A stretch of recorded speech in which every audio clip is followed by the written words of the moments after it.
We always say seat time is king, so sit on down and listen in to Motorsports Tech Talk with your hosts, Brian and Eric. Eric, how's it going? It's all right, I suppose. How are you doing? Oh, pretty good, pretty good. We were able to get the transmission in the Miata, so that's good. Making some progress there. Season's just creeping up. Can't wait to be racing again. You know, it's been too long. Yeah, I mean, normally the tracks will open up in April. That's next month. Yeah. I saw Gingerman, greatest track in the world. It is. They're open for preseason track rentals, so we could go in, chip in $100 and just rent the whole track out. So Right now? yeah, right now. Oh, shit, dude. I'm in. Let's do it. Yeah, I don't think it's as expensive as you'd think. I mean, it's Gingerman off season, so it's I believe it's literally just Mary Beth there. She opens the gate for you. Yep. Maybe puts on a pot of coffee if you want any, but otherwise you don't really get any safety crew or Nope. flaggers or anything. You just But it's pretty cheap. It's a few grand for a weekday. yeah, no, it's affordable. You get a couple a few friends together. Could easily pay for it. Yeah, you get a few people together and rent the whole track out. It's not a bad idea, assuming the Michigan weather cooperates. But Yeah. Well, if it doesn't, you get some practice racing in inclement weather. yeah. I mean, That's what the pros do, right? seat time is very important. So, as we say, Yeah, but I mean, it's but then rain or shine, seat time, right? You're going to be Yeah. in a race. Eventually, it's going to be raining. yeah. So you need to be able to deal with that. Yeah, and one thing I've always found that I guess the problem I find with using track days for testing, especially for endurance racing cars, maybe not as much for like the Spec Miata, but for endurance racing, there's you can't like learn.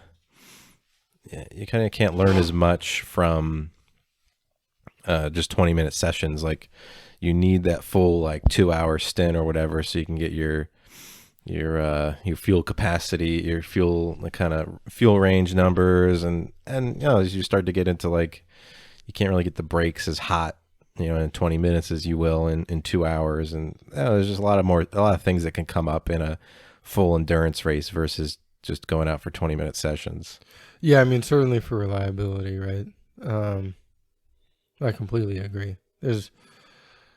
You're not heat soaked at the end of 20 minutes. I mean, some of that, especially with older cars, is just the way it works, right? Mm-hmm. It takes a little bit to get there.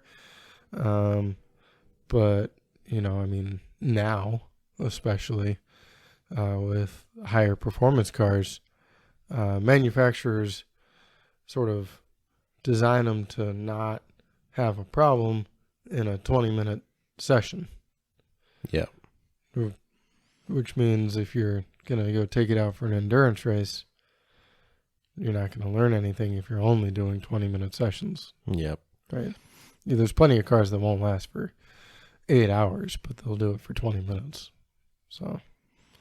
Yeah. So, this segment's brought to you by Gingerman Raceway, but yeah, I guess. Well, it is the greatest track in the world. Yeah, but I mean, I guess if you ever have the chance, I've always wanted to do it. So maybe one day we'll rent out something, whether it's Gingerman or somewhere else off season, and get a lot of testing in, because that's definitely the best way to do it.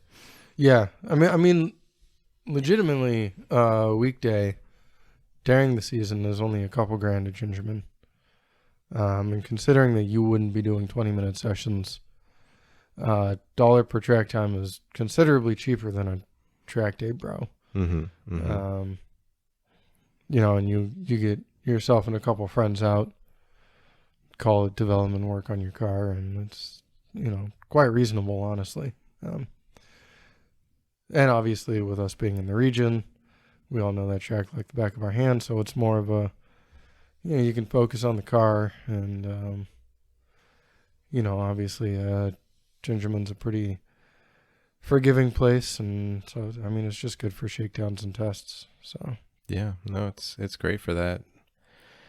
That's one of the many reasons it's the greatest track in the United States, if not the world. But Definitely the world. yeah, I think so. It's a shame Formula One doesn't go there, but it's just kind of they can't be ready for Yeah, they're not ready for it. that They probably level. wouldn't be sub 140. No, probably not. Yeah, Probably not. couldn't So, handle it. Yeah. But yeah, I mean, I guess this week, we wanted to have a bit of a chat about, because we kind of touched on it a little bit before when we were talking about the kind of manuals and automatics and kind of future cars that will be racing in the future, in the kind of near future, but in slightly more distant to maybe very soon, even at club levels. We could find ourselves in hybrids and even EVs pretty soon. So I don't know, kind of wanted to talk about them. And Yeah, I mean, both, it's sort of an expansive on on drivetrain like we were talking about last time, and yeah, or so power plant anyway. some technical stuff, some our opinions on the road going versions and racing versions alike. So Right. yeah. Yeah, I mean, I guess to start, let's start with understanding hybrids, right? There's a few different layouts, and why do you want to use them, and where are the actual benefits? So yeah, I guess just starting there, you need to understand that peak thermodynamic efficiency out of an ICE engine, and that's an ideal four stroke, is going to be about 37%. And efficiency in this, when I'm using it, and when I use it for the rest of this podcast, means engineering efficiency, Mm-hmm. right? So that'll be energy in, and then I guess work out, right? Mm-hmm. Which means there's a time component on the output portion. So it'll be an efficiency at a specific point or at a specific time. Because I guess you're adding that dimension to it. But that's what efficiency means in this case, Mm-hmm. right? And I guess I'll expand on this in a minute, but engineering efficiency is not necessarily what the consumer wants. It's not a direct correlation, or there is a direct correlation, but it's not a substitute for fuel economy, Mm-hmm. I guess. Mm-hmm. So you understand the best you can get out of your internal combustion engine is about 37%. Some manufacturers will advertise higher than that, but they're not talking about thermodynamic efficiency of an engine. They're talking about the car as a system, so they'll probably be a hybrid, Mm-hmm. and they're talking about regaining some of that braking energy. Mm-hmm. Which again, we'll go into those benefits in a minute. But if you see something higher than that, just read the title, just so Mm-hmm. you know what you're looking at. Electric motors, there's quite a few different constructions of them, so they will vary a lot. But they should be, well, I guess peak you can see in the 90%. Yep. Yeah. Generally I'd say you'll be in the range of like high 80s. Mm-hmm. And some motors, like asynchronous AC motors, so they're copper windings in the rotor and the stator. Mm-hmm. They won't be as efficient. They have a different duty use. You'll see them in plants for pumps or end mills or whatever, right? Mm-hmm. They're not really used in cars. What you see used in a car most of the time is a permanent magnet AC motor. So the rotor is going to have rows of magnets, and then the stator is going to have your copper windings. Mm-hmm. And then you send your current through the stator, which creates a magnetic field, and it pushes against the magnets in the rotor. Boom, electric motor. Yep. So that's generally what you'll see in a car. And yeah, that'll be peak. in the 90% efficiency. So that's why you want to use an electric motor. And I guess we'll just stop at cars here. There's always got to be someone who chimes in and like, well, no, bro, what about making the electricity at a plant? But we're talking about cars. Yeah. So yeah, that's huge, right? That is your biggest jump individually. And then a lot of electric cars today don't have a gearbox. So in a car, and we've talked about this before, you have your efficiency loss at pretty much every joint, right? So in your transmission, you're going to have some loss with the gears, and then U joints through your drive shaft, and you go into the diff and you have some loss, and then you have your CVs, inners and outers, and then you're finally at the wheels. Electric motors are typically single speed, so maybe they're using like a planetary gear to get there. So maybe, although planetary gear sets are generally pretty efficient, so it'll still be better than your generic trans. And then, a lot of what we see is they have electric motors driving each wheel, or two rear wheels, nothing in the front, right? Two motors. Obviously, you can have one electric motor going to a diff, but then at least for this comparison, you still have that efficiency loss in the diff if you still have a diff. Yes. Mind-blowing, right? But if not, if you can have electric motors just going to each wheel, then you don't have the diff, you don't have that loss.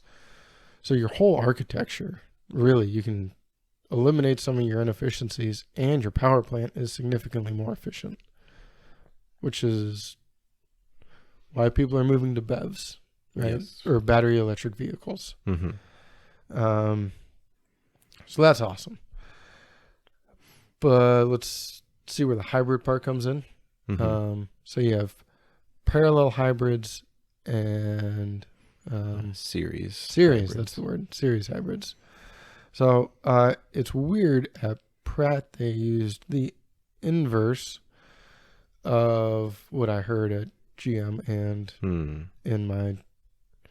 at a hybrids energy class sponsored by the Department of Energy. Pratt was the inverse of both of those. So I'll just say, let's just say Pratt was wrong in this case.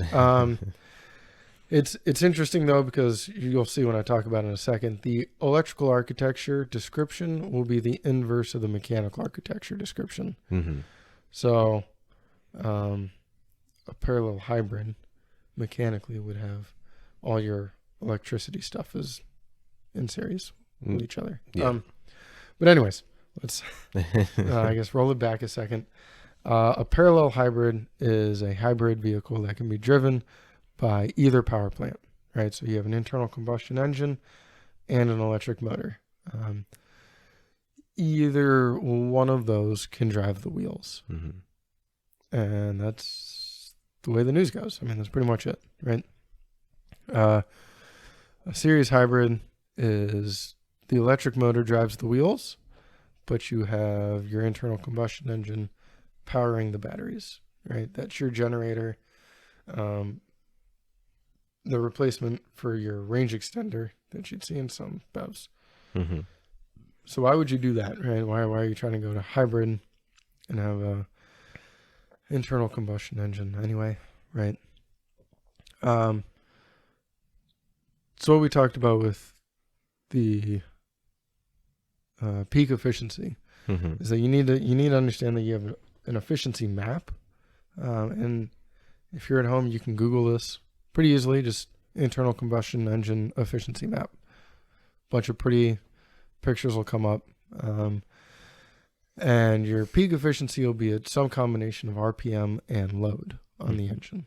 The thing is, as we're driving throughout the world, you can't always control the load. You can't completely control it anytime, really. And some of this load at least the parts you can't quite control could be from outside factors, wind. Yeah, going up a hill. Exactly, up a hill, down a hill. Change in pavement, right? So rolling resistance, which a lot of it'll be taken up by the tires. So you get those eco tires and they'll be better. But, depending on what surface you're on, that might change a bit. What you can't control really is the throttle input, or I guess torque request in this case, because there's no throttle body. So the go pedal, right? And that moves you all around. So you're never really in this peak efficiency place. You want to be, but that's not where you are. But if you put this internal combustion engine, if you don't attach it to the wheels, you just attach it to an electric motor so it generates electricity and charges your battery. Then you can actually keep that electric motor or internal combustion engine, exactly where you need it. You remove it from all these outside factors and boom, you're at that 37%, 100% of the time. Or 90% of the time, right? I guess it has to start up, whatever.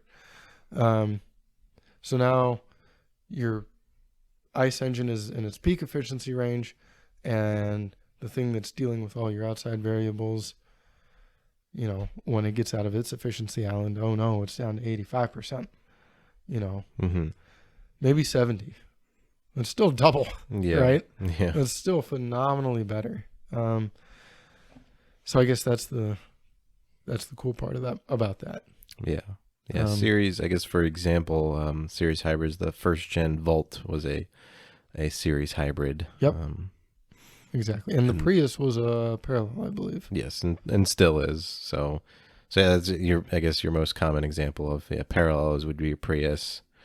So, the Prius, it can use both the electric motor and the engine to power the wheels at the same time, or one or the other in some cases. It has a very limited, at least the normal Prius. There's now the plug-in hybrid Prius, which just has a larger electric motor and battery pack. But just the normal Prius, it can do a little bit of electric only driving, but it's usually at very low speeds, and then the engine will turn on basically. So with your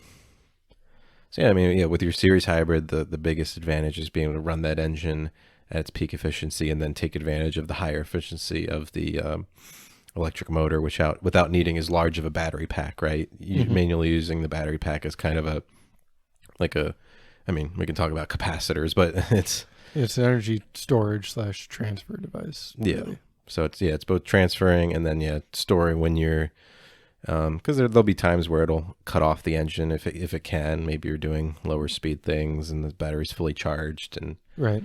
And there's some funny anecdotes out there too, like the first gen Volt that you mentioned had a mountain range button, and they found going up. I forgot the name of that highway, but when they go up through the highway that'll go up through the Eisenhower Tunnel in Colorado, they didn't have enough battery juice to keep it going because the load was so high. So you hit that mountain range button when you're down in Denver, and it forces the engine on to start charging your batteries so you don't run into this sort of awkward situation. Yeah, so that series can run into that problem. I guess the main advantage of parallel hybrids, or I guess main benefit, maybe not advantage, I guess benefit over non-hybrids would be kind of twofold. Well, there's first the ability to regenerate battery energy, basically some of your energy lost to braking normally. But you can do that in both. So you can do that. You can do that in both. But I guess in this case, more advantage versus a non-hybrid vehicle. So in your non-hybrid, whenever you have to slow down, the only way to do that is with your brakes, and that's just basically turning your energy of motion into heat of your brake rotor, which you can't do anything to recover. Maybe you could put some Peltier devices or something to get like 1 watt out of it. I'm sure there's plenty of college projects and stuff that tried to mess with little things to do it. But Mm-hmm. for the most part, it's very difficult to get any of that energy back. So the advantage of because you can't really run a combustion engine in reverse to gain back fuel or No. once it's squirted in the cylinders, it's gone, whether you burned it or not. And that's your main energy source. So the trick, as you kind of said with the series hybrid, is they can be run as a generator as well as a motor, depending on kind of the energy flow direction. And so what you can do with a hybrid, both series and parallel, is when you're braking, you can have it start to regen. Basically, it's charging the battery using using your forward momentum, and then it'll slow the car kind of active as braking. It might be difficult to fully stop the vehicle, especially in like a panic stop, using a regen. Really, it depends on the size of that motor. Right. Yeah, and the OE will have their own calibration for it. Right? Yeah. So I know like Tesla, which so battery electric vehicles can also do this. I know they have kind of a one pedal mode where they turn on the regen to like maximum. Yep. And the idea being you just using the gas pedal or the throttle pedal, or I guess whatever it's called in an electric vehicle. Torque request pedal. You're just using that, and then it gives you the maximum amount of regen. So in some cases, as long as you're leaving space in front of it, you can just drive without ever really touching the brakes, which is going to be the most efficient way. And and then you don't wear your brakes too. It's kind of a win-win there. But by regenerating that energy during decel, that's how those claims of higher than 37%. I think. Yep. In Formula One, I think Mercedes claimed a 50% efficiency from their kind of previous generation, but probably it should be just roughly the same as what they're running now, but their hybrid powertrain in Formula One, which that's for when talking about a combustion engine vehicle, that's huge. I mean, that's a huge improvement, and that's great, right? I guess as a side note, even when you're regenning, though, the second law of thermodynamics applies. You're not getting 100%. Even if you have full regen on, the energy that's slowing you down isn't 100% going back into the batteries, right? Of course, yeah. You still have the efficiency loss of the motor, and honestly, in these cars, you have there's electrical efficiency losses, right? So in your controller, there's some efficiency loss. Your AC to DC converter. There's more. There's other losses that definitely aren't mentioned when you're just looking at the electric motor, efficiency plot. There's other losses as well, but it's still going to be above your significantly better though. Yeah, your combustion engine. And I think I guess this is a good time to give you an idea of how engineering efficiency isn't a replacement for fuel economy. If your engine is 37% efficient, peak efficient, whatever that number is, at a moderate load and 3,000 RPM, just because that's the energy in versus energy out doesn't mean that's what the consumer needs, right? You're not going to be driving around a couple gears lower because, for no reason. Yeah. Right? To take advantage of that load, that would be if you're driving around like a dickhead. We all do it sometimes. And just matting the throttle every once in a while or whatever. But yeah. This is the really interesting part to me, though, right? Is having less efficiency but running, at a lower RPM will yield a better fuel economy number. Yes. Or can. you know. I'll just assume whoever's listening to this watches Top Gear or watched it back in the heyday. Mm-hmm. This is exactly what happened when you saw them have a Prius and It was an an M3. M3 or an M5. I think it was an M3, like the V8 M3. Yeah, the M3 race, right? The M3 only had to keep up with the Prius, and the Prius was trying to go as fast as it can around a racetrack.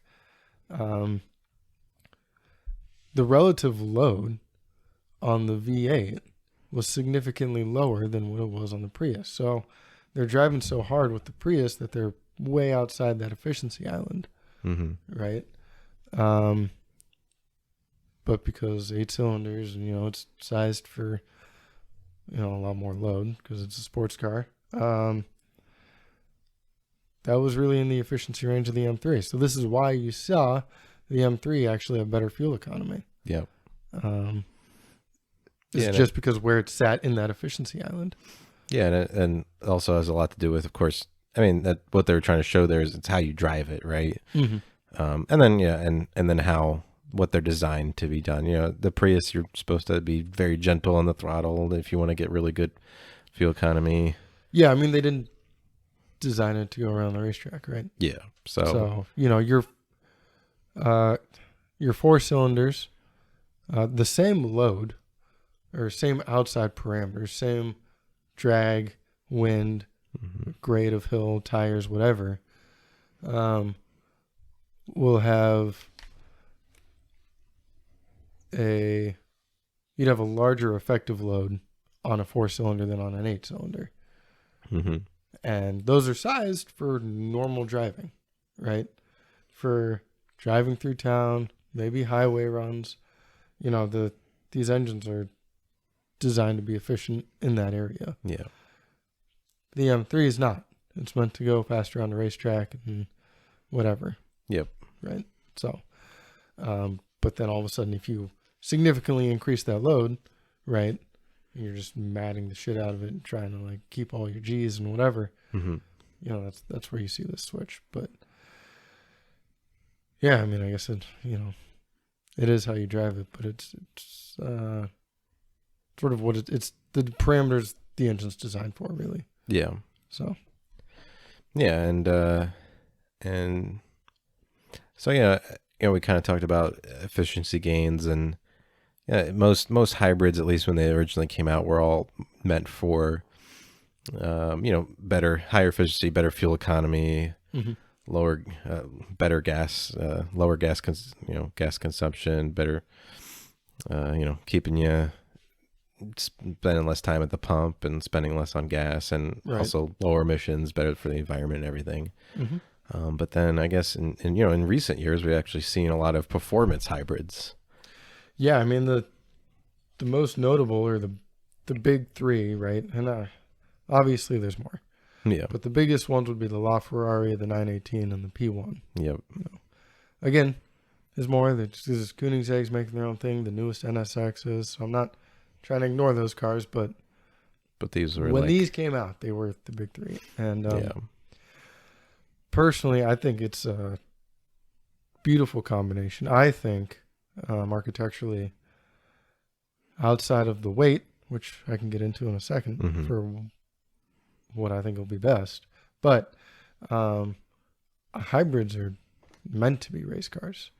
Yeah. Right. So you have an electric motor, which has huge torque at low RPM, huge, and I know lots of people who are fans of electric cars or hybrids like to pretend it's flawless, but go look at a power graph. They fall off hard. Yeah. Real hard, real fast. High RPM electric motors are absolute dog shit.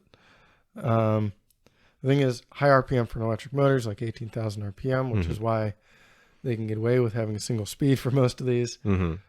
But again, we're on a racetrack. You're going to Spa or whatever. Yeah. I'm talking real high RPM. It's absolute dog shit. But an internal combustion engine really gets into its own at high RPM. Right? Yes. That's where a lot of your power gains are, especially when it's sized for that. So I think you have these two separate power plants that make the car work at any situation, right? Yeah. You know, you slow into a corner, boom, you're regenning. So depending on where your electric motor is, maybe that's assisting your brakes, Mm-hmm. so you can get more out of that. And then you come out of the corner, you mat it, you got all this torque. That doesn't matter. But yeah, you got all this torque. It takes you right out of the corner, and the electric motor starts to fall off, and boom, that ICE engine's gonna power you through the straight. I think they're very harmonious. Yeah. I think they make beautiful race cars. The biggest argument is weight, and I know you felt it, and anybody else who's driven a small car like a Miata, and then a large car, Camaro, whatever, on track, you feel all 4,000 pounds. Oh my God. Right? Yeah. Like, yeah, it's fast, but it's heavy. You get on track and you're like, holy shit, this is a fucking heavy car. Yeah, I can have fast lap times, but the sensation is entirely different. Yeah, it's kind of the more weight you add, the more everything's just kind of damped. Yeah. It's just, it doesn't, people figure out one with the road or whatever, but Exactly. The heavier it is, the kind of wider that gap feels. Yeah, absolutely. I agree entirely. And so my proposal, which I just want to throw out, I've been marching on this drum since I was an FSAE, which, holy fuck, I'm old. I don't know. Well, I won't say when I started, but 10 years ago. Well, not 10 years. 10 years is 2011, which is when I started college. But anyways, well, fall 2010 really. So fuck, man, stop it. I already feel old. Anyways, I've been beating this drum for a long time, but ultra capacitors. Pow. So what is an ultra capacitor? How's it different from a battery? Why would I care about it? Right. They're super crazy lightweight. Mm-hmm. Very light. They're mostly air, or maybe a gas, but a capacitor is something it'll hold a charge. I don't want to get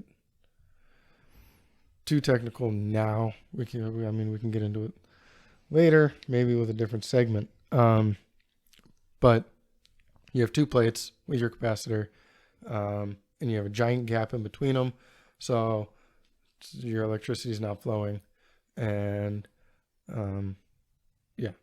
just think of it as a real shitty battery, I guess, for now, right? It's like an accumulator, like for a hydraulic system. It's the same thing. It's used in circuits to sort of damp out the circuit, right? Like so you don't have noise and these everything. spikes or surges, right? That's mostly what they're used for. But anyways, the point is, these capacitors, or ultra capacitors, for what we'd be using them for, have an incredibly high charge rate and a very high discharge rate. So they can get the most out of the regen, because sometimes the batteries, depending on the composition, might limit how much you can regen. Right? There's a certain rate that they can be charged at. They can't be charged faster. Yeah. If you're slowing down faster than that, you just got to get rid of that electricity somewhere else. Yeah. Or with the brakes. Yeah. Mostly that is what's going to happen, right? So, they have a high charge rate and a high discharge rate, which is good for your acceleration. You can mat that pedal and just sends everything through the electric motor. They're very, what we call, power dense. They are not energy dense at all. So that means they don't store much energy. They're not a usable replacement for a battery pack. They won't last a long time, right? Yeah. You mat that pedal, it discharges, but then all of a sudden it's all gone, right? Yeah. It doesn't have a large energy capacity. Now, there's resistor banks that you can use, which will sort of smooth that out. You can use it for a little longer. But I guess what I'm getting at here is they're super lightweight. They're voluminous. They don't take up an insignificant amount of space, but they're very light. So if I was making a race car and it was going to be a hybrid, I would use ultra caps instead of a battery pack. Maybe you have a small battery pack for whatever reason. I'm sure there's reasons to use one. But in this case, all this ultra cap pack would do for you is you go into a braking zone, it charges up your ultra capacitors, you come out, you mount the pedal, discharge. That's it. It gets you going in and out of the corner. It keeps you out of the least efficient range of your engine, which is good. We're saving the environment going around a racetrack, so you're welcome. It's significantly lighter. It's great, right? And honestly, if you replace a battery pack with ultra caps, the system weight overall won't be any heavier than an ICE engine with an all-wheel drive configuration, right? Because you can think of just taking out a transfer case and throwing in an electric motor. Yeah. And that's about it, right? So it's, I don't that's what I think is the ideal layout. Get off my soapbox for a second, but yeah, like go bringing this in, as you said, for racing, but kind of the real world examples was kind of what I feel like was, at least since I've been watching, the kind of the golden era of LMP1 was when it was Toyota, Audi, and Porsche all competing together. And the first few years, they actually all had different hybrid systems. Yeah, didn't someone have a mechanical flywheel? Yeah, so Toyota had super capacitors. There you go. In their hybrid system. So it was I believe it was a V8 engine with super capacitors for their hybrid regen and boost. They might have had a small battery pack somewhere there too. But their main form of regen was from the super capacitors. And then Audi had a mechanical flywheel system. So basically how that worked is just you have a flywheel, kind of like with your engine flywheel and clutch, where it's kind of meant to help smooth out some of the kind of the engine workings and then keep some speed in it when you're let off the throttle, so it doesn't just go to 0 RPMs, especially in a manual car. Very important. So basically it's a secondary flywheel that was kind of, I believe, part of the kind of transmission system that was in a vacuum so that it would spin super efficiently. And it would be kind of clutched in. So on when you went to slow down, it would clutch in the flywheel to speed it up, and it would spin at super high RPM. It was geared at a certain ratio to spin it up to tens of thousands of RPM, and so it clutch it in on decel to kind of take some of the energy from the vehicle into this flywheel, and then when they get to the straight, they'd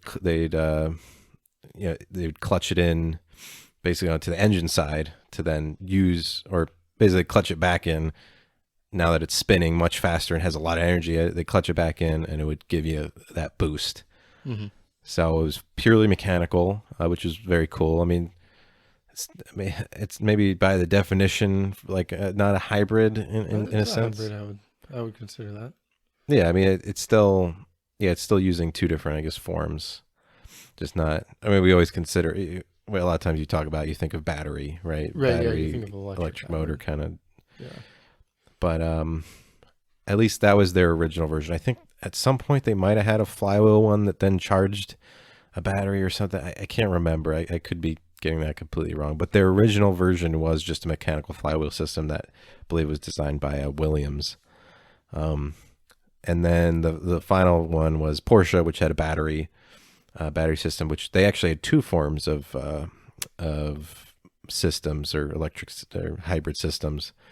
Similar to the Formula One cars of today, they had a kind of, in Formula One they call it MGU-K and MGU-H, so motor generator unit kinetic. So that's your normal kind of regen, and basically the electric motor's in the transmission, so it can regen and then deploy power to the rear wheels. But then they have MGU-H, which is the heat, as they call it, MGU-H, MGU heat, which that's part of the turbocharger, which can both, basically it charges by controlling the boost. So, we'll get a lot deeper into turbos in a later episode, but turbocharger has a shaft that the compressor and the turbine are spinning on. And in order to change kind of that speed is usually what determines your boost. And by reducing that speed using basically the same principles of regenning with an electric motor, you reduce the shaft speed, which controls your boost. So at really high, full throttle, high horsepower, and high RPM, a lot of times boost basically is no longer, at least you don't need to increase boost anymore, or you can't based on the rules or whichever, your fuel flow limits and everything. So you then regenerate your battery by basically taking some of that energy from the exhaust. Effectively, you just have an exhaust turbine that's being spun, and so you're taking energy from that to regen your batteries. And then the trick with that is you can also do it the other way. You can spin up your turbo and get rid of that turbo lag, which is also really, really cool. So Porsche had this same system in their LMP1 car. So they had the turbocharger that could recover energy and take some of that energy to have better response and spool. But then they also had a electric motor within the transmission to regen from, instead of braking, just from the motion of the vehicle, and also deploy it as a power boost coming out of corners. So and then also a really unique part, not hybrid related, but it had a V4 engine, which I don't think I've really seen really in any other race car, at least modern race car. It's kind of a unique output. I believe they did it due to packaging, because the thing was tiny. It's only 2 cylinders long, Right. And so they were able to get basically really get the whole package a lot shorter by doing that. But yeah, it was really cool to see like these 3 completely different solutions going out and racing against each other. Interesting thing was that Audi, at least at Le Mans, had the most success in the first few years. I think mostly because of kind of the infancy of the other hybrid systems, whereas this mechanical system was kind of trouble-free. It did what it was expected to do.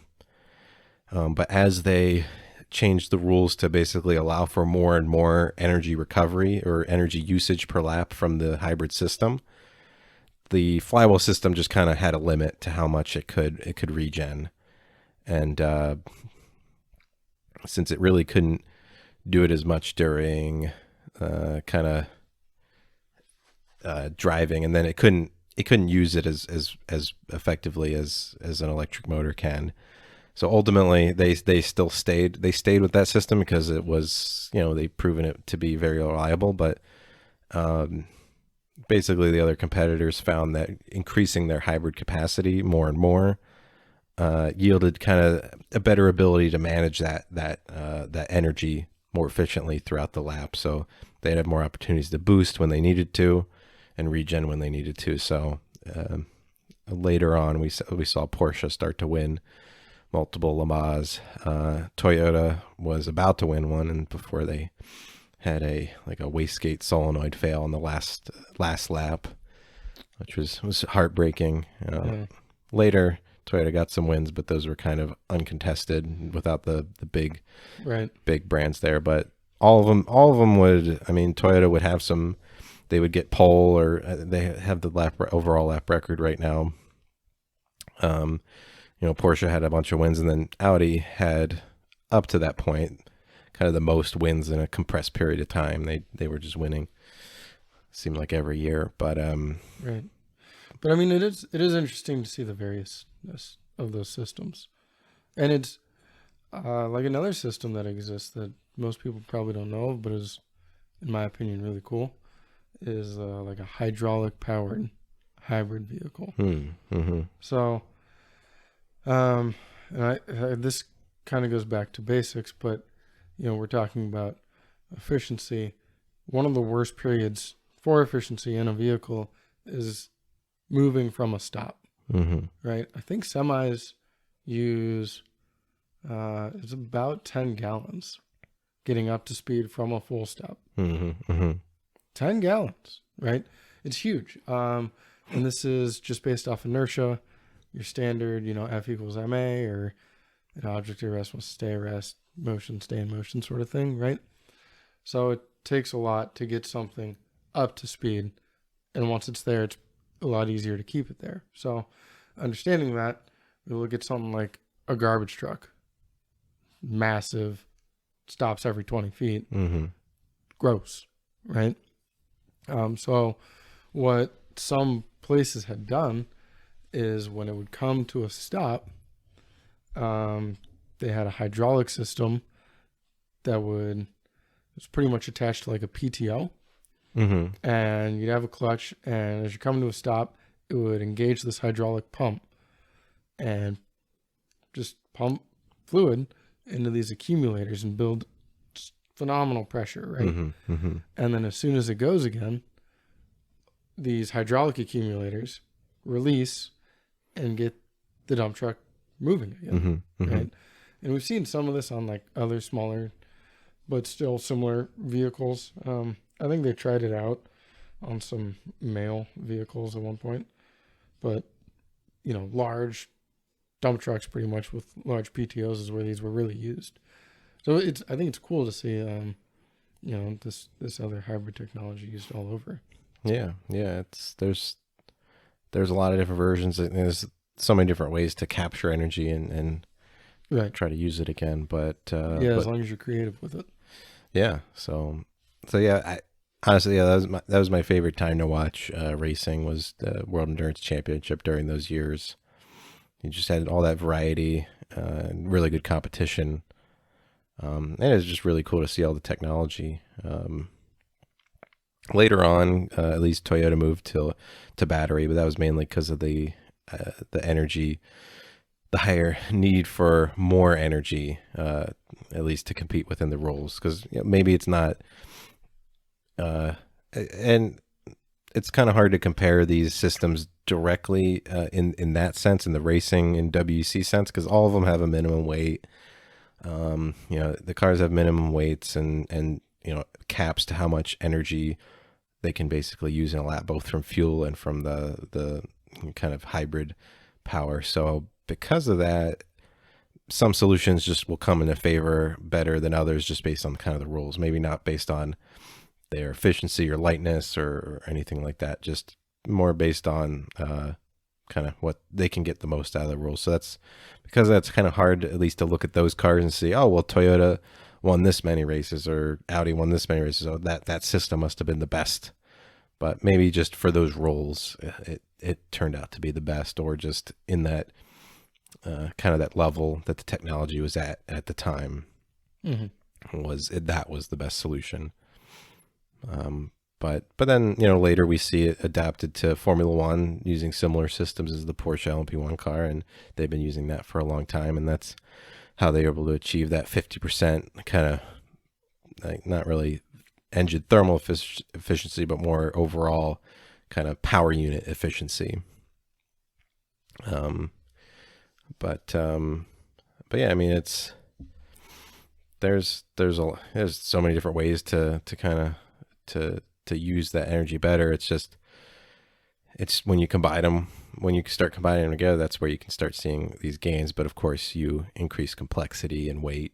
Right. Yeah. I mean, you do have multiple systems on board, right? And even if the electronic ones are fairly simple, it's more is more, right? There's having more things means there's more things that can go wrong. Yeah. Even if they're very reliable. If it's something that wasn't there beforehand, it's, more risk, more complex. And yeah, I mean, honestly, even if you do get it down to the weight of a all-wheel drive vehicle, like I'm talking about, that's still not insignificant. Right? All-wheel drive vehicles are heavy. They're not what we see now with BEVs heavy. You're not on that level. So, if you're building a race car, maybe think ultra caps. But they're still, I guess, substantial. But yeah, I guess looking forward or looking down the road, quite a few auto manufacturers have announced that they're going to be all electric vehicles by 2030. I'm going to assume for now that means complete BEVs and not hybrids, which is a little bit of a shame. But yeah, I mean, that's something. And on the technology side, though, battery technology has increased faster than anything ever. And than any other, like, specific, I don't know what you want to call it, category, item, whatever. Battery technology is increasing at a substantially higher rate. Yeah. Like nothing we've ever seen before. It's crazy. It's awesome, I think. It's when you have a lot of, I guess, engineers working on one problem, it's cool to see how much it can grow. And yeah, I mean, so I guess, go ahead. Yeah, there's just so much demand, not only from cars, but your smartphone and laptops. Just everyone wants Yeah, exactly. So yeah, more and more runtime. Sort of what I was going to say is, so there's a couple different types of batteries that you'll see. I guess the two biggest are pouch and cell. Like a little cylinder. But yeah, your pouch, which is used in a lot of BEVs, not Tesla, but I believe the Mach-E uses it. I think the Bolt uses it. I mean, probably most hybrids right now use them. So they're pretty common. And those are, for all intents and purposes, the same layout as what's in your phone. So this demand from multiple markets is, really, really driving this phenomenal sort of increase in technology. So last year, I believe it was for, your electric car, it was about $120 per kilowatt hour. And previously, 5 years ago, it was substantially higher than that, right? Now, by 2030, this is obviously 9 years down the road, air quotes, right? Lots of manufacturers are speculating in being at about $60 per kilowatt hour, or a little higher, maybe like 68, which is huge. It's awesome. Tesla says they'll be at 55. Part of that is, their different battery construction. And I mean, a lot of their strategy right now is building their own batteries. It's how they feel they're going to get a lower price for the Model 3, which is why Elon Musk has his own Gigafactory thing, and they're building batteries there. And so we'll see how that works out for them. And, if it does do as well as he's saying, they'll have a significant advantage over the rest of the market. Oh, yeah. But yeah, I mean, that's just crazy to think, right? We'll be half the price in 9 years for the battery. That's I think that's really cool. And I guess touching on why manufacturers would use different types, pouch, cell, different types of battery construction. There's pros and cons. Packaging, for one is better for the pouch, but with the cell you have more surface area, so it's better for heat dissipation. So if you have ludicrous mode, or if you're going to plaid, maybe that's better. Yeah. Right? At least if you see your cells getting hot. So, there's trade-offs that manufacturers make, but so they're all a little different. But yeah, I think in terms of cost, the future is looking bright, and and performance, Yeah. So I think it should be sweet. Yeah, I mean, yeah, everyone always talks about the electric cars, how the torque kind of rips your face off from a start. Like it just has a Yeah, lot of dude. low end grunt. Is that's the best part of them. Of course, it does fall off at higher speeds, Right. but off the line, and honestly, I mean, most of the time you're driving in, at a maximum, 75, 80 miles an hour on the highway. But most of the time when you drive around town, getting on the highway, you're accelerating in that really nice torque range of those motors, and it's just going to feel super fast. Right. And I haven't really seen this yet, although I do expect to, just because it seems like common sense to me. But um, for getting more than one gear, the manufacturers could use a planetary gear set.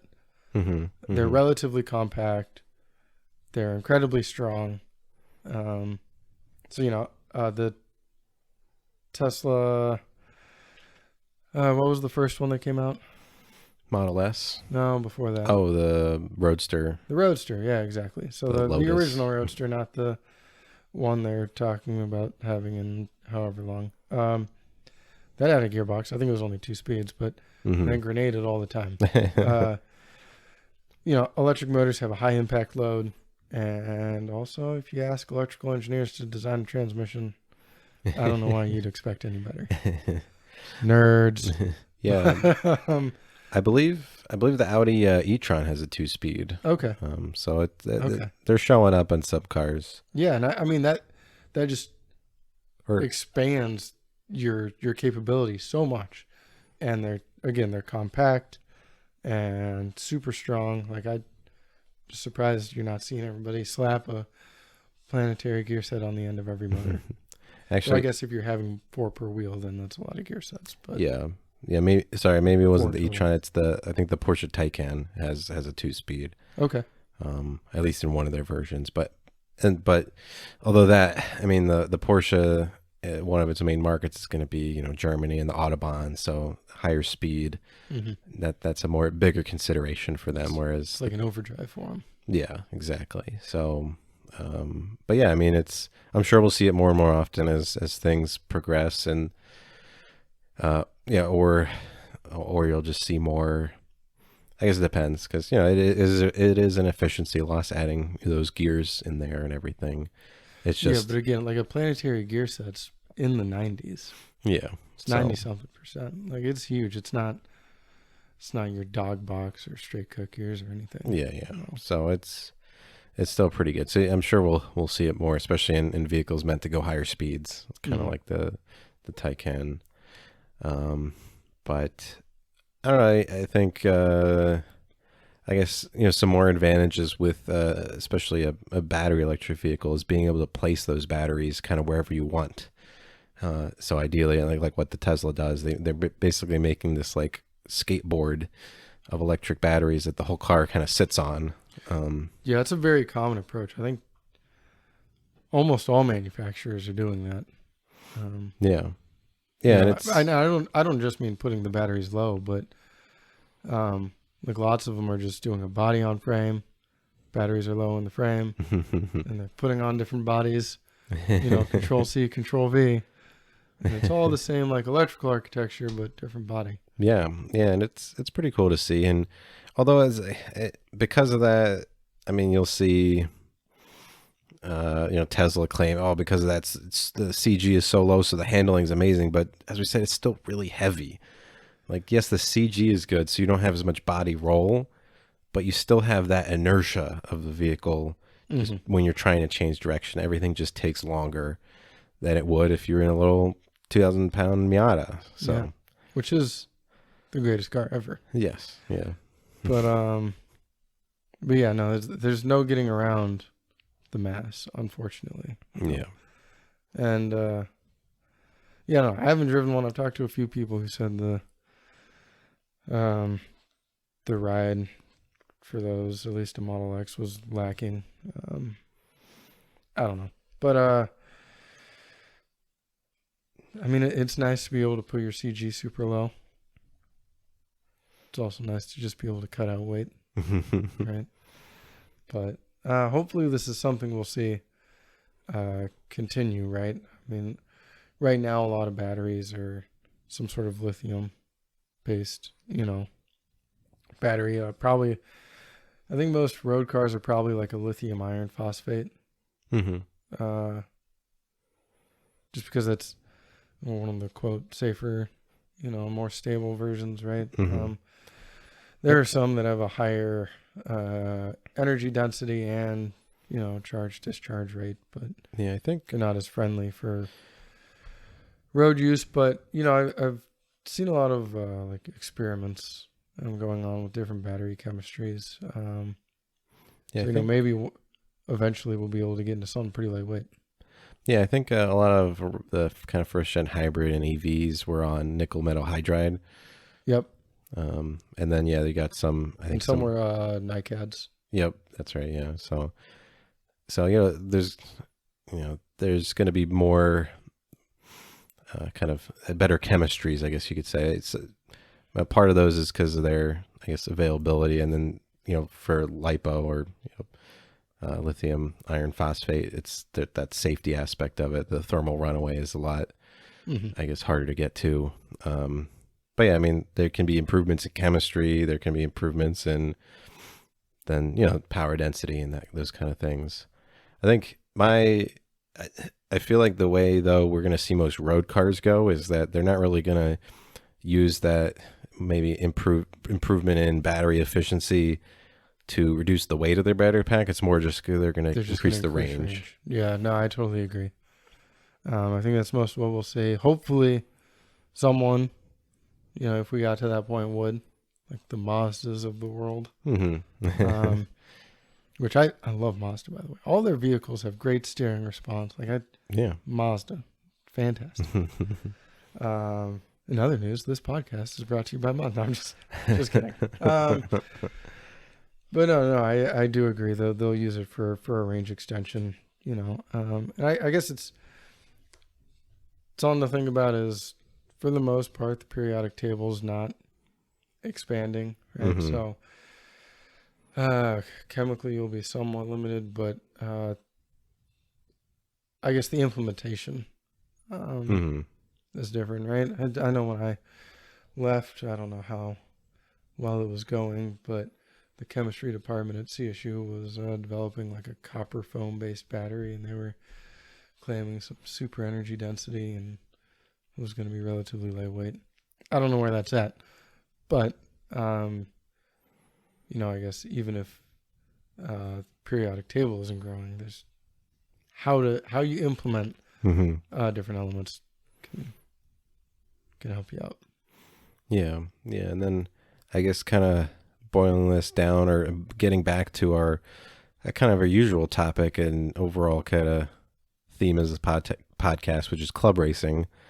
When do you, I guess I want to talk about kind of when we think we'll see this now, at least see both hybrids and electric vehicles in that sort of racing. And honestly, interestingly, I feel like we might completely skip hybrids when it comes to kind of club racing, lower cost, non-bespoke race car kind of racing. Because for the most part, I mean, most hybrids are either your like your Prius and Honda Insight and those Chevy Volt, those kind of vehicles, which are not really ever going to be race worthy. I'm sure you could do your best to modify and everything, and I'm sure you could get. I mean, the Insight's pretty lightweight. Yeah, and are they, especially like the first gen Insights, and they're all aluminum bodies, and yeah, I'm trying to buy one. Those are sweet, and I've seen them.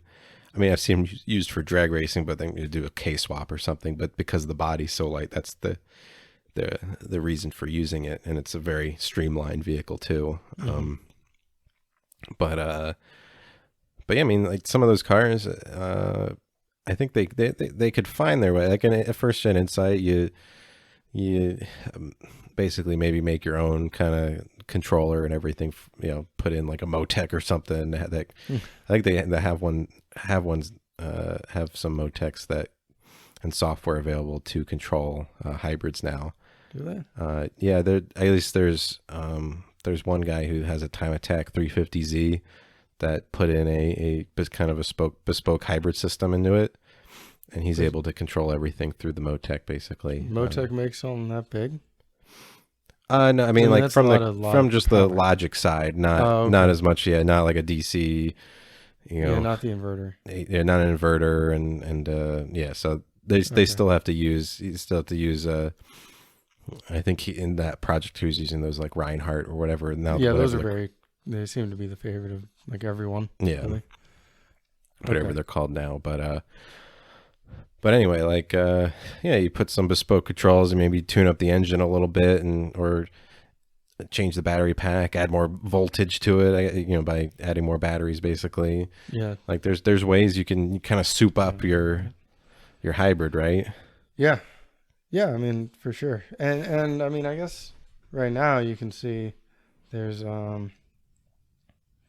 mean, there's kind of barely, but Lemons was doing a challenge. I think they're still doing it Yeah, that's right. for you get your however many nickels because they have to pay you in nickels because it's Lemons.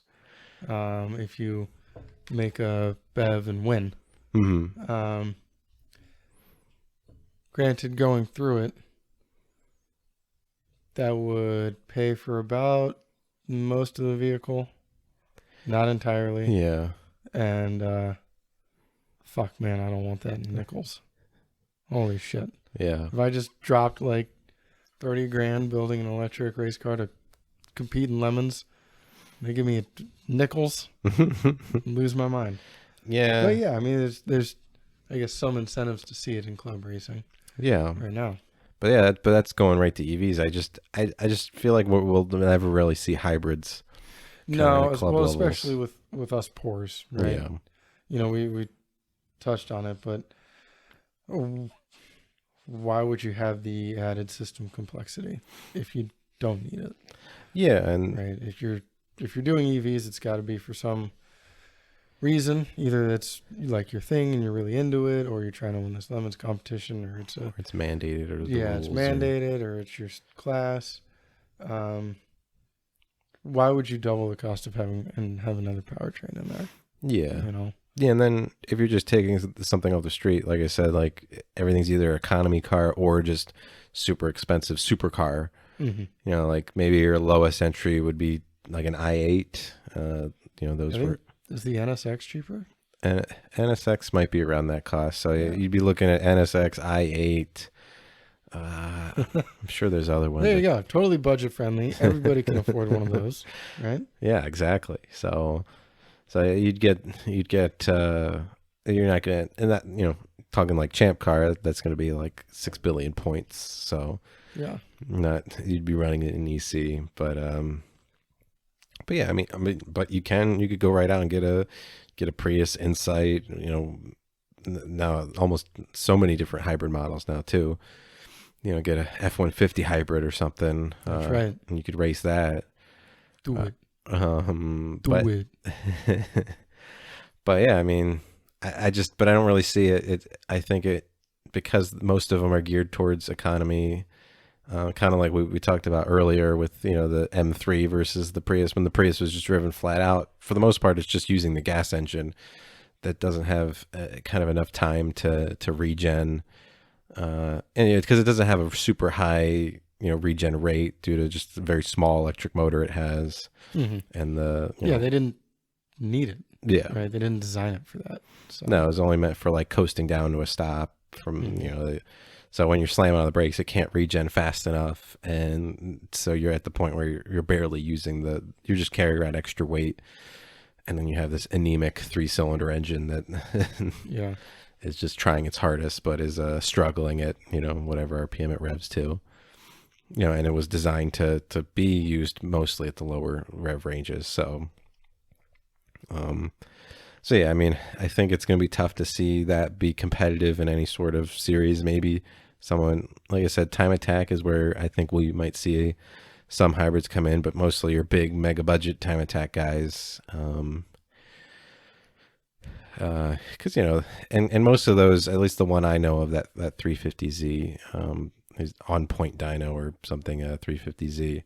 There's some YouTube videos on it from, I believe, Speed Academy, but it's a pretty cool build. But he's mostly doing it as as kind of a technology showcase of what like their shop can do, and then also just for fun because it's a big challenge to get that to work. But if he really wanted to, I'm sure he could just build some crazy turbo engine that just made more power, and that would probably be faster overall. Right. But just not as interesting or cool or. Yeah, I mean, and there's definitely something to be said for the challenge too, right? I mean, that's been my plan for a minute. Is one of two next project car builds I'd like to do would be like a hybrid, and I obviously already went off on my monologue of the architecture I think it should have, at least with energy storage and everything. That'd be sweet,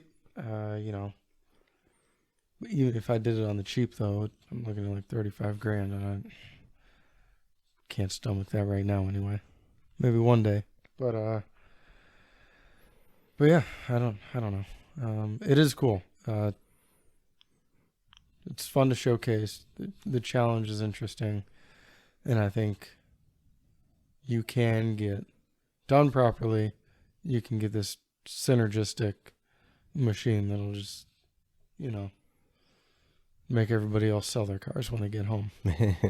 But yeah, but although we might not, at least in club racing, see hybrids, I think we will start to see electric, fully battery electric vehicles. Maybe not. So in the case of Lemons, that's one, I think, the rare opportunities that we'll see them racing directly against combustion engine vehicles. I think otherwise, I mean, like maybe your SCCA and NASA will have a electric class or something. I'm sure. I'd be really surprised if you didn't see a bunch of like Model 3s popping up soon. Yeah, I think at Pikes Peak they already have like an electric class, which can also win overall, which they did with the Volkswagen IDR. Yeah, that thing's sweet. Yeah, and I imagine autocross. I'm sure they have a class that Teslas can and other EVs can race in. Time Attack. I know there was one car that won in one of the classes at like Super Lap Battle, and it was super controversial because the rules don't really apply to it as well. I guess a lot of it's based on like engine mods and that kind of thing, and it doesn't have an engine, so yeah. But I'm sure we'll see it more. I think we'll see it more and more. And one thing that I think will help that is as more and more EVs come out, there'll be more and more low cost options, and because if all cars sold after 2035 or so, at least in California, I believe is the upcoming regulation, as well as a few other zero emission vehicle states, they still need to be able to sell cars at the low price point to people that can only afford that. So I'm sure we'll see very low cost. I mean, we're already seeing it kind of with the Bolt and somewhat with the Model 3 as they roll out their lower cost models. But because of that, I think then it'll be more accessible to racing, and as long as the cooling and the cooling of the batteries and everything is up to par, that there shouldn't really be much of a really problem with tracking them. It's just making sure the cooling capacity is okay, and yeah, I mean the weight is going to be a problem, but I'm sure there'll be some cars that, especially the cheaper ones, that will use that'll just have smaller battery packs for lower costs, and maybe those ones just won't be honestly as heavy. They'll probably be better. Yeah, the cheap ones will probably be better on track. So yeah, but going back to that Lemons, it's an interesting thought, trying to beat combustion engine vehicles with an EV, because I think your biggest problem there is going to be, how do you recharge? Right, that's not a problem for the Lemons though. There's no penalty for switching battery packs. Exactly, yeah. So that's what I was gonna, I guess, get into. Like, basically, that becomes a race of making quick change battery packs and making that efficient. I've already got something sketched up. No, I mean, it would be sweet. I mean, because you're fighting, you're competing against people that can dump big dump cans in, refill 26 gallons in like 30 seconds or whatever. So yeah, I think it's weird, right? Because the way Lemons works, I think it's both a great place to do it, because you don't actually have to be fast. You just need to survive, and you'll finish really well. Mm-hmm. Just about everything breaks down on lemons. But then also, like, the couple teams that go really fast, yeah, they have huge fuel cells, Mm-hmm. just massive. So then all of a sudden, that will be a hurdle. You know, for sure. Beating those two teams or whatever. But, you get some pins, and mostly pins. Pins, big connectors. Yeah, I mean, those standard giant Anderson connectors. Yeah. But yeah, I mean, it's just having a safe structure and then figuring out a way to quickly remove it, which again is, I would pin it. Yep. Right? You slide it back on 2 pins, and then you have 2 pins coming in perpendicular to that in the same plane, and pull them out. Well, that'd be sweet. Yeah. So. But yeah, dude, I don't know. Yeah, I mean, I think would be so far. I think the only EVs I've seen out there have just been, off the shelf kind of or cars you can buy. Mm-hmm. So I think I saw one like Chinese electric vehicle out there that someone somehow imported. So small and everything, but not very fast, and then obviously no sort of quick change battery arrangement in it. So yeah, I think that'll be, because you'll need enough power to keep up with those fast gas cars, but then obviously you're gonna run out at some point. So yeah, it'll be interesting to see if someone can meet the challenge. I feel like not anytime soon, but I'm sure there's some teams looking into it, trying to build something for it. I forget. I think you can do it, but again, it's just like, because I talked to I talked to the ECI group when I was at Pratt about it, trying to get them to do it with me, and yeah, I mean, I think there's a way to do it, right? I mean, there's direct Teslas. I would buy their battery packs and start there. It's the easiest way to start. Mm-hmm. And it's just about integrating that into your car. Like, you can, yeah, with enough money, you can do anything. Yeah. Right. That would be cool, because you could start with, you get an MR2 or something, or some sort of, you could start with a sports car, or even something smaller, like a key car or something. I wouldn't for this. I'd be trying to get all the batteries I can safely fit and quickly remove. Okay. Because you're going to have to start throwing more tire on there. It's just like weight in general, where it spirals out, right? Things get heavier, so then you need beefier components, which then get heavier, right?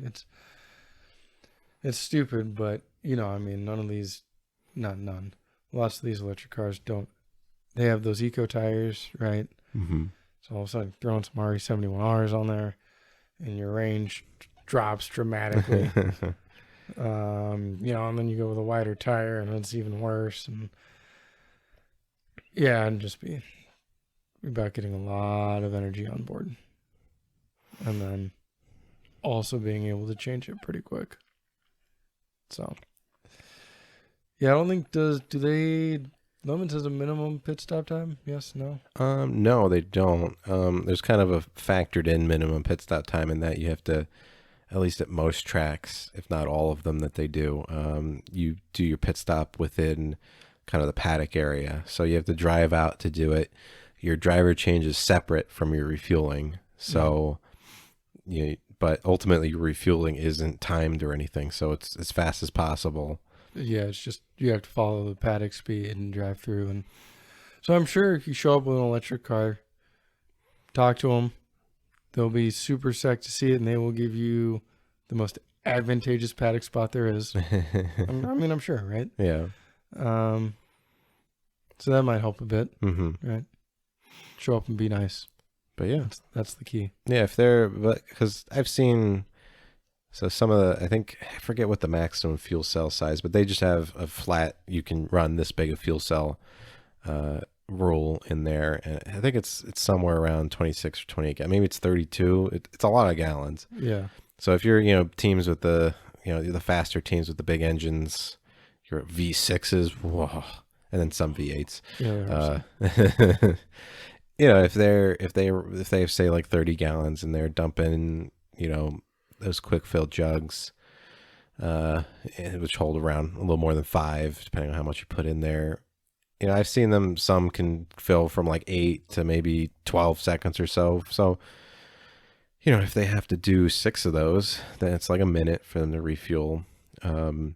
So yeah, if you can come up with a quick change battery that you can do in a minute, which I imagine is definitely possible. Yeah. Some quick release pins and everything. Just pop it in, boop, boop.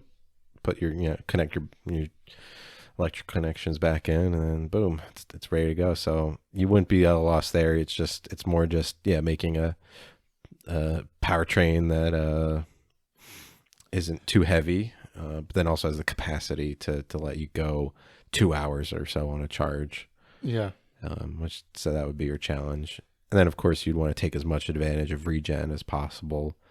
Right. But yeah, it'll definitely be a challenge with how, you know, especially how fast some of the Lemons cars are. Some of them are even faster than Champ Car cars. So there's it'll be cool to see what people start coming out with. I know I would love to do it, but it's just, I feel like it would be throwing a lot of money to be able to do that. Right. To win. Definitely you could finish. Definitely you can win C class or whatever. I mean, I think, you know, if your only goal is to win, you can definitely do that, right? Just some of those teams, like the really fast ones, they're not at 100% of the races, right? So you just go to one of the ones they're not at. Yeah. Realistically, I think it would just take some simulation work or a lot of testing. You know, with our audience, it'd probably be more geared towards a lot of testing. Finding a balance of wear, characteristics, and weight, and motor size, right? And, you know, so honestly, I don't think it's difficult, but it's not. If you're trying, I feel like you could win, right? If you wanted to, I mean, it's March, so maybe not this year, but start working on a car and testing it, and you can win a race next year, right? Yeah, I don't think it's that insurmountable. It's just a lot of effort, and then you get a bunch of nickels back, and you won a Lemons race. So congratulations. You know, I don't know, but it would be cool, right? I mean, it'd be fun. Again, it's always about the challenge, and yeah, I'm sure they would love to see, you know, whatever electric car show up, right? When we brought our electric Formula car to a autocross, they were so geeked about it, they just let us go into the front of the line every time we finished the run, and it was, go back in the front. And then eventually, we wore through one of our pouches in the battery. Oh. Yeah. Well, you know, yeah, I mean, you have a battery management system, right? So it detects the ground fault, turns everything off. Yeah. So it's not a problem. There's no fires or anything crazy. It was disappointing, Yeah, to say the least. But no, I mean, it's cool. And I mean, I guess on that note, driving those, for anybody who says you need to have the V8 engine, or you need to have engine noise, first of all, if it's not a Metzger or a V8, no, you don't need to have it. And then even if it is, go to a race, go in the paddock, and tell me what you hear, right? If cars are driving, you're not going to hear the engine. You just hear this super loud transmission whine, right? Because they're all straight cut gears. You know what sounds like a race car? An electric car, because all you do is have this super high pitch whine. Yeah, high pitch whine, tire noise. Yep. Yeah, I mean, it's a different sound, but it still sounds sounds racy still. Racy, yeah. I mean, like you listen to like a Tesla driveway, you don't really hear anything really. But yeah, you hear a electric race car and the thing's just making all sorts of noises. It's just different. It's more like aero wind whooshes combined with tire Plus that high pitched noise, gear noise. and then the hybrid gear noise. It's a different noise, but it's still a pretty cool noise. Yeah. The not cool noise is the kind of vehicle approach sound speaker, where it'll just go wee wee or whatever, because it's too quiet to prevent people from. Oh, you mean like in a parking lot? Yeah. Yeah. So I know at least at Pikes Peak they had to run that system. So Didn't they? yeah. So that IDR made kind of noises. So Yeah. that's not that That's cool. not as cool. No. That's not cool. But anywhere else, because when they did the Nürburgring record, I don't think they had to run that. So listen to that one, not the Pikes Peak one, if you want to hear cool EV noises. But yeah, I mean, we have grown to love the sound of engines. I'm sure we can grow to love the sound of. Oh, did I see that Tesla, P5 or P100D motor? Oh, that thing sounds so good. It's like, oh, I only have the P80 or whatever it is. Like, yeah, pleb. So I'm sure we'll learn to love that too. I mean, it's just the sound of speed can't be ignored. Yeah, that's the thing, right? I like gear whine noise, right? You like supercharger noises? Congratulations. You should like this too, right? If you like Hellcats or, any of them really, right? All the high performance cars, the LT4, so the Corvette's supercharged, the GT500 is supercharged. They're all supercharged. You like the supercharger noise?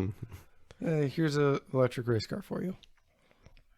Yeah, no, I mean it's just a different type of noise, but like I said, we'll all come to learn and everything. I think one interesting part of racing in one will be just the fact that no shifting, so that'll be, you can just left foot brake everywhere, and there'll be the regen, which will be interesting to feel, but you're still going to be using the brakes. It's just going to be a combination of the two, which I find interesting with those LMP1 cars. I remember some of them would have, if they had a hybrid system failure, they basically had to come in that lap or else they'd overheat the brakes, because they designed it to, the system was designed to work with regen and braking combined. Right. So as soon as one of those wasn't available, the brakes just weren't enough to keep up. Yeah, and that's something you'll see on race cars. You would never see that on a road car, though. No. Just because the means of failure like that it's too significant. But yeah, it's pretty sweet, right? There was with our electric Formula car with full regen, there was a lot of tricks, a lot of rear bias sometimes, surprisingly. Yeah. Not surprising it happens, just maybe you're not expecting it. And, yeah, go for a spin, whatever. Yeah. So, yeah, I haven't really driven any EVs yet. I've ridden in a Tesla, and I haven't raced in an electric race car yet, but yeah, I think it'll be easier on the driver in that it is just that, one pedal of the brake, or 1 foot on the brake, 1 foot on the gas, and no shifting. And it's just, but there'll be some managing that torque, assuming, depending on how good the torque management system on your vehicle is or whatever. But yeah, you'll probably have different tunes, right? Because the manufacturer will have a calibration for the controller. I would not be surprised if they have some that are more damped out than others, right? Mm-hmm. Just like they have pedal response now for your M3 or whatever. Similar. Yeah, I wouldn't be surprised. Yeah, and you can have traction control programs for an electric motor. So I don't know how they detect slip, if you tell it you're in the rain or not, that kind of thing. So that could be interesting. Yeah. If there's rain modes, or if it's more just detecting that slip and then adjusting based on that. Yeah. But yeah, they'll still go fast. They'll still make noises, just different noises. Maybe not brum brum noises, but kind of. Yeah, they'll be fast. And they'll be, I like race car noises, but also on the road, I like things being quiet. Yeah. I don't know why that's such a crazy thought. Even someone who really likes motorsports, like I'm on the highway, I don't want to hear the road. I don't want to hear the engine. I don't want to hear anything. Just quiet. Yeah. I want to be like a stereotypical, whatever, 70s Cadillac. I want it to be like a boat. I don't want to feel anything. I don't want to hear anything. Other than your podcast, maybe Motorsports Tech Talk going. Yeah, definitely. Yeah. I would highly recommend finding a fantastic podcast and listening to that in the car, for sure. Yeah. But yeah, I mean, another interesting aspect I think is battery electric vehicles. They can be more convenient than gas vehicles until they're not, of course. So like, if you're just commuting and your range is enough that you can go to and from work or some errands or whatever and get home, then you charge it up overnight just like your cell phone, and you never have to go to the gas station basically. But of course, you go on a longer trip. Now you're waiting to charge, but of course that gets better and better every year. So I think that's the thing is there's some people who it legitimately doesn't work for, right? They have long drives. They would have to get full charge at work in order to make it home, sort of stuff. So, and then there's also people who just want to use that as an excuse to shit on it because I don't know, they don't like change it, whatever. But yeah, that is something of note, especially when they first came out. So I had an i3 for a few days. BMW did an extended test drive thing that I found out about because I had a friend who worked for BMW. And first of all, I love that car. Fantastic. But yeah, for that extended test drive, it was only the BEV. There was no range extender version. Yeah, and I think it was like 120 mile range or something. Pretty short. I was living in the city at the time, so it wasn't bad, except I had to commute to work, which was a different town over. Not a far drive, but still existed, right? And I had this car in the winter. So, your batteries will be affected by the weather, especially if they don't have if they're not temperature controlled by the car, right? Some manufacturers have, a heaters. I'll just call it a chemical control, temperature fluid, whatever, because it's to cool it or to heat it up, just depending on whatever it needs. It's not necessarily coolant. It's not just a heater, right? It's either or, right? So, but generally, if you don't have that, your batteries they'll give you the performance you want when they're warmer, but that reduces their life cycle. It's a little bit worse for them in the cold. They won't seem to have as much energy, and they'll be slower for charge and discharge, but the life cycle will be longer. Anyways, I get up in the morning. It's cold as shit. Get in this i3. Boom, 70 miles top range. Guess what? There's no engine.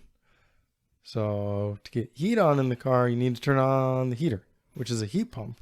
Which takes energy from the batteries, right? Whereas your heater in your car is more of a byproduct because your engine's just hot. Here you have to actually generate the heat. 40 miles.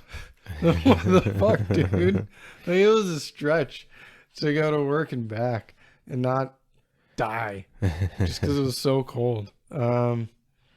Obviously now most cars aren't at that 120 mile range, so it's not really something to be that concerned about. But yeah, it's cold. That hurts your range. And you have to turn on the heater. That hurts your range. It's, definitely something worth noting. But since I'm shitting on that car, some praise. I loved it. 0 to 40, it's faster than an M3.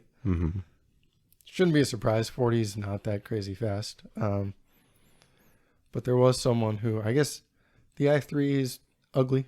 I would call it ugly. but I guess my ugly car offended someone's sensibilities in his brodozer. So I heard him like spooling up next to me, and they're starting to like get some coal coming out of the top at this light, and it merged from 2 lanes to 1 lane, like a few hundred feet after the light. Yeah, I fucking smoked him. I embarrassed the fuck out of him in that thing. It was great, dude. Awesome. I loved it.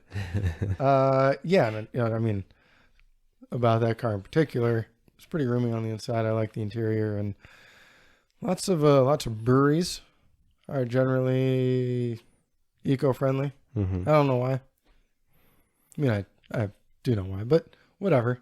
The point is that my friends and I took this on a tour. Don't drink and drive, kids. I'm not saying I did, because I didn't. But carted my friends around, and they had like BEV parking in front of the brewery. Yeah. Not in the parking lot. Like all the breweries we went to have like 1 or 2 stations where you just pull up to the door and you park right there. So this is like we're celebrities, except nobody cared about us, but we just roll up and stop right in front and just like, all right, here we go. Look at my EV, dude. So it was sweet. Yeah. I mean, yeah, there were definitely more status symbols when they first came out. It still are a little bit. I think they still are somewhat. Yeah. But yeah, I guess one thing you touched on with the cold changing your range. I guess another thing that I think some Tesla owners are starting to learn on the hard way is, and same with your cell phone, as the battery ages, as you discharge and discharge it, it starts to lose some of that original capacity. Mm-hmm. I believe one way, and part of the reason why, say Audi, they're not able to advertise as much range is because they decided, as my understanding, is to more basically almost kind of section off some of the battery to not use almost. Basically, they just reduce they say, oh, you can only use, I mean, usually batteries really only, the state of charge fluctuates from like 20 to 80%. So that's kind of that's what you'd base your range on anyway. But say of that, let's say your state of charge is, or I guess your total available power is 0 to 100%. They'll lock off maybe that top 10 or 20% so that as the battery ages over time, your range still stays consistent over the life of the vehicle, or at least over many thousands of miles. And so you won't really notice it until the very end. Whereas it appears that Tesla is more just going for, they give it all you at once, which, you know, it's not a bad strategy. I mean, to give as much as possible, as much range as possible. It's just that, you know, as the car gets older, you'll just find that you're not getting that advertised range anymore. Right. Which, I mean, understanding that the battery is going to degrade, because everything degrades. Mm-hmm. Personally, that's nothing for me to complain about, right? Yeah. Like, okay, so you've also been lugging around 10% of your battery that you haven't been using in your, you know, Audi, I guess. Yeah. For the last few years, right? Like, obviously, it's just all for like your consumer impression. Yeah. Right. Yeah. Because, you know, what you're saying is it sounds like there's some Tesla owners who are irritated. It's like, well, okay, we could have just given you less capacity all the way up until now. Would that have made you feel better? Right? Yeah. So, I mean, part of it, I think that with that Audi solution is to try to extend the life of the battery too. Mm-hmm. You know, maybe you're only charging it up to 60% and discharging down to 30 or something like that. Yeah, so there could be there. I think there is a life advantage there, but then of course, yeah, you never got the big range. You just always had less, but it stayed more consistent. So I guess it depends on the person what they want. I think most people want it all now. Yeah, especially Americans. Which is what the Tesla approach was. Which is, I think it's fine. It's just make sure. I guess, you know, make sure your customer understands that you know. Mm-hmm. 5 years, 10 years, whatever from now, it's not going to be as good as it was. But I mean, similar things can be said for, you know, regular gasoline powered cars. I mean, your fuel tank usually, it shouldn't shrink over time, unless you have some serious kind of Problems. venting problems in your tank, which I may have experienced in my F-250. But otherwise, your engine, it'll get carbon deposits, and your cylinder walls will start going egg shape, and so you'll have more blow by and everything. So over time, your engine does lose efficiency as well. So it's not like it's completely unheard of. It's just some horses escape. exactly. So it's not like it's still comparable, I think. So it's just that I think some people just don't realize it sometimes, at least with EVs, that the battery will either lose a lot of its range or just need to be replaced. But that's going to be many years down the road, and maybe the original owners of the vehicle won't really have to concern themselves too much. It's more going to be that used market. And that could also factor in, like you said, the temperature can change. The temperature range that it operates can change that kind of life of it. So, you might be looking to buy your EVs from mild climates instead of your extreme colds and heats. Yeah, well, I would try and buy it from an extreme cold. Just not Michigan, because there's salt everywhere. The roads are shit. Canada. Buy your used EVs from Canada. Because if they spend their entire life in the cold, and they're not like heat cycling, and it'll be better for the battery life overall. So just not good for their range while they have it, but then you can buy it, bring it down to Texas. Yeah, dude, you're good. You're golden. Boom, done. Yeah, exactly.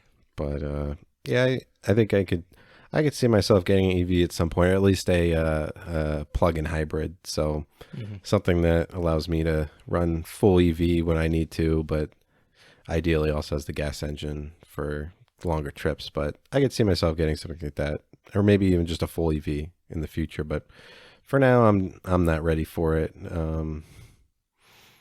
I'd wait for, I don't know, it'll be interesting to see how the infrastructure keeps up for it, because right now it's, they keep adding more and more areas, but if everyone all of a sudden has electric vehicles, it's going to be they're going to need to really ramp up the infrastructure to have chargers everywhere. And I wouldn't honestly be too surprised to see that.